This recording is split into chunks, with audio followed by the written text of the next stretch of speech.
Meron tayong item. So parang ano lang siya, no? Para lang siyang wala. Yun lang. Ito ay ano, parang bracelet. So nilalagay yan sa braso for carpentry work. So lagyan natin kunyari sa braso ko, ha. So ano purpose niyan? Alam mo si T'Challa ba, yung lagayan nila ng mga tools o kung ano man. So yan. So para saan ba ito? May magnet kasi to. Yan, o. Yan. So kung kailangan mong kunyari mag-isa ka lang, tapos kailangan mo ng lagayan ng mga pako-pako, kabit mo lang dyan sa braso mo. Hindi pala ano yun, hindi pala bakal yun. Ayan. Yan. So yan, o. Yan.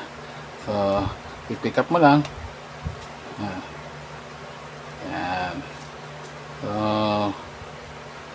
para kunyari akit ka ng hagdanan. So minsan, di ba, yung mga pako ilalagay natin sa bulsa. Minsan naman ang hirap kunin. So lagay mo lang yan dyan. Aluminum pala to. Oops. Aluminum. Hindi dumidikit.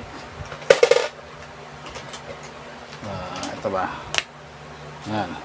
So lagay ka lang yan dyan. Pako, screw, ayan, washers, bolt, nut. So syempre meron din namang ano, yung mga belt na lagayan. So mas maganda yun. Syempre mas kompleto. Lagayan mo martilyo para madaling umakyat.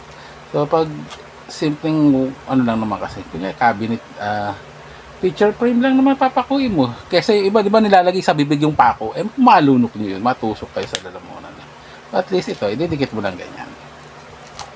Yeah. So worth it na bilhin. Less than 100 lang yata binigay ka. So kung kailangan nyo ng carrier ng mga bakal na maliliit, pako, bolt, yan, washer, ito yung bilhin nyo.